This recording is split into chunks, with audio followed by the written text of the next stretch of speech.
All right, let's get right into one of the most important and, honestly, tragic stories in the entire Mahabharata. This is the origin story of a character who literally shapes the destiny of a whole kingdom. It's a tale about a king, a goddess, and a terrible, terrible promise.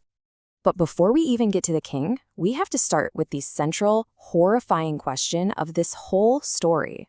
It's a question that just hangs over the very beginning of this epic, and believe me, the answer is what kicks off everything that follows.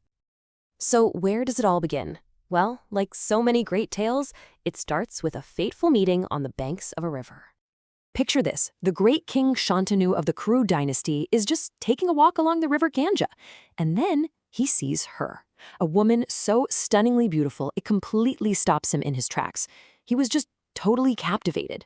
He knew right then and there he had to make her his queen.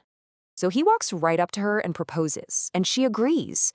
But there's a catch, a very strange and completely non-negotiable condition. And you have to understand, this wasn't a suggestion, it was a command. She made it crystal clear, "O king, you must accept my condition." This was not a negotiation, it was a decree. So what was this big condition? He could never, ever question her. No matter what she did, he could never ask why or try to stop her. And Shantanu, so completely blinded by his love for her, just gives his solemn vow. A promise that, as you're about to see, is going to bring him an unbelievable amount of pain. So, the promise is made, and this is the moment the story takes a very sharp, very terrifying turn. The happy marriage he was dreaming of, well, it becomes a recurring nightmare. Before long, a son is born. The kingdom is overjoyed, ready to celebrate their new heir. But Queen Ganga, she takes the newborn baby, walks to the very river where they first met, and just calmly drowns him. And then she returns to the palace, smiling. King Shantanu is just shattered. He's filled with shock, grief, absolute rage.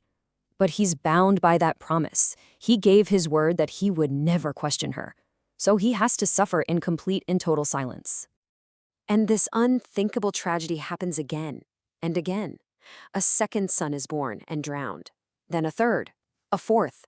For 7 straight years, a prince is born, and for 7 straight years, the queen walks to the river and does the same horrific thing, all while the king can do nothing but watch. Can you imagine 7 years of this silent agony? After all that time, the king finally reaches his breaking point. Something had to give. An 8th son is born, and just like all the times before, Queen Ganga picks up the child and starts walking towards the river. But this time, watching his son being carried to his death, the king's resolve just breaks. He can't stay silent a moment longer. He runs after her and just cries out, his voice filled with all those years of pent-up pain. "Being a mother, why do you kill your innocent children for no reason? This cruelty, it doesn't suit you." As soon as she hears his voice, Ganga stops, and her reply is just swift and cutting. "O king, have you forgotten your promise?" She basically says, "It seems you care more about your son than you do about me." And just like that, the vow was broken, the deal was off. So with her condition violated, Ganga finally reveals the truth. Their sons, she explains, were the 8 divine Vasus, celestial beings who were cursed to be born as mortals. By drowning them, she was actually freeing their souls, giving them a quick release from their cursed lives. That was her whole purpose. She tells him that since he broke the vow, she has to leave him forever. But the 8th son, his curse was to live a long and difficult life on earth. So she would spare him. She would take the boy, raise him, and one day, return him. And then she vanished, leaving the king completely alone. So years pass. King Shantanu grows old. He's lost his great love and all but one of his sons. He just loses interest in everything and rules his kingdom with this deep, lingering sadness, never forgetting the son he saved but also lost. Then one day, he's back at the river, and he sees something that should be totally impossible. There's a powerful young man standing on the bank, firing a stream of arrows into the water. And his volley is so intense, so mighty, that it has actually stopped the flow of the entire Ganga River. Shantanu is just stunned.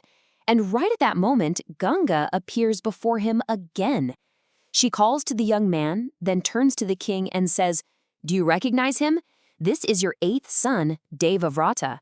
I have raised him, and now, as I promised, I'm returning him to you." And he wasn't just any prince. Ganga explains that Devavrata had been trained by the absolute best. He learned from the great sage Vasishta.